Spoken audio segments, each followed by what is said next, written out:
Hari ikintu kimwe gikomeye abantu benshi bakunze kwirengagiza kijyanye n'imyemerere abazungu batuzaniye.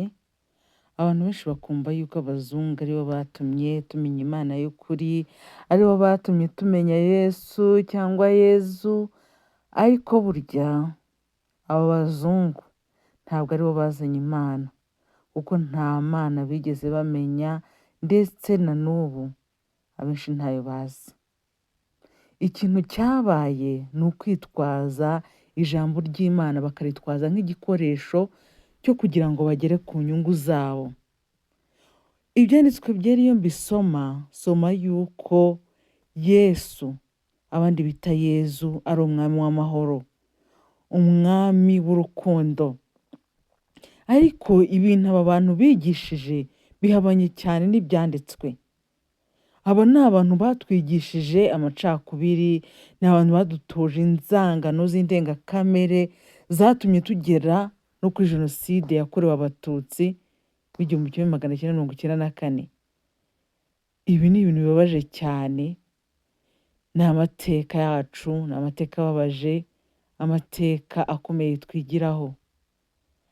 Ariko izi nsengero zabo z'ibinyoma bazanye, abantu banze kuzivaho baziziritseho. Usanga rwose aya madini yabo afite abayoboke agahishyi. Aha cyane cyane ndavuga aya madini yabanje mu Rwanda, harimo idini Gatolika y'i Roma, za ADEPR, za Anglikani n'ayandi. Aya ni amadini yigisha abantu kuramenya ibigirwamana kurusha uko bayoboka Imana. Hari amashusho menshi bagiye batuzanira ngaha y'abazungu b'uburanga buhebuje, bagiye bakoramo ibibumbano bakabitereka ahantu. Hari aya mashusho y'umugore w'uburanga nayo bakozemo ibibumbano n'amafoto bayuzuza ahantu, ngaha amashapure, ngaha imisaraba. Ibi byose ni ibigirwamana.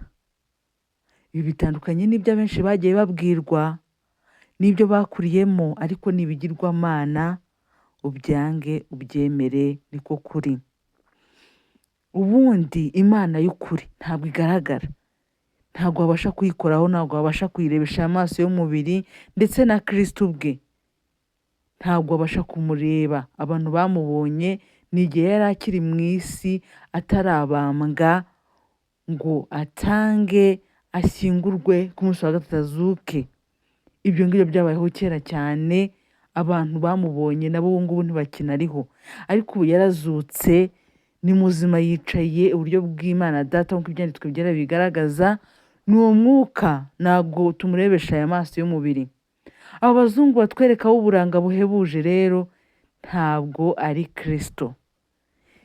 Ikindi kandi, aba ni abantu bagiye bafata iminsi yabo ya gipagani bahoze basengamo ibigirwamana byabo, bayihindura ngo iminsi ya gikristo, babeshya abantu yuko bari gusenga Kristo, nk'izi za Noheli, izi ngizi za Easter n'iyindi minsi mikuru myinshi. Ni iminsi yo guhimbaza ibigirwamana byabo, cyane cyane ikigirwamana cy'izuba, ikigirwamana abaromani bari barashyize imbere ndetse n'ubu bashyira imbere, ku buryo bo bumva yuko izuba ari ryo ritanga byose. Ariko icyo ni ikinyoma. Izuba ni ikiremwa cy'Imana, nk'uko n'ukwezi ari ikiremwa, amazi, ibirunga, amashyamba ni ibiremwa Imana yaremye kugira ngo bigirire umumaro abantu. Ariko ntabwo yabiremye kugira ngo tubisenge. Imana yifuza yuko ariyo yonyine dusenga, tukayiha icyubahiro cyayo cyose nk'umuremyi wacu. Ntabwo yifuza yuko turamya ibyaremwe. Nyamuneka rero, ubu buyobe, ubu bubata bwo gusenga ibigirwamana, igihe kirageze yuko nabwo tubwiyambura. Ni ukuri abantu basenga ibigirwamana bafite akaga. Imana yanga abantu bayibangikanya n'ibigirwamana nk'uko ibyanditswe byera bigaragaza. Rero ukwiye kuba wabihagarika niba ushaka kuzaba mu bugingo bw'iteka, ukaramya Imana imwe rukumbi. Niba aha hanze ibigirwamana nagiye ndondora muri aya madini ubibonamo ari ibyo by'imisaraba, ari ibyo by'amabumba, amafoto, amashapure n'ibindi byinshi, izo ntabwo ari insengero ukwiriye kujyamo. Guma iwawe mu rugo usenga Imana irakumva, kuko Imana ibera hose icyarimwe. Maze igihe rwose ntakandagira muri izi nsengero kandi nta kintu na kimwe nabaye. Nawe nibyo ngushishikariza, guma iwawe mu rugo.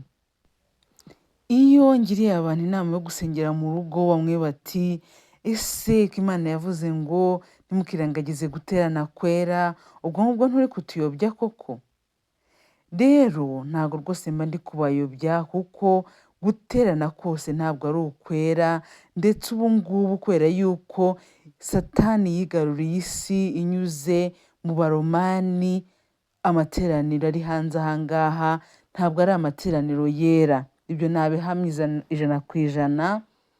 Rero niyo mpamvu udakwiye kubona abaterana bose ngo uterane nabo, ngo ni ukugira ngo wubahirize icyo Imana yakubwiye. Imana idusaba kugira ubwenge.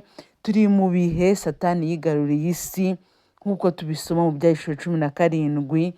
Rero wigumya kugenda ujaragira ahantu hose, uvuye mu Bagatulika, ugiye muri ADEPR, ugiye mu Bangirikani, ugiye muri za Zayoni, ugenda hose ushakisha. Ibyo ngibyo ni ukugaraguzwa agati na Satani. Ntabwo aya madini ari hanze hakorera Imana. Nabihamya ijana ku ijana. Yasohokemo ujye usengera iwawe mu rugo. Imana irakumva.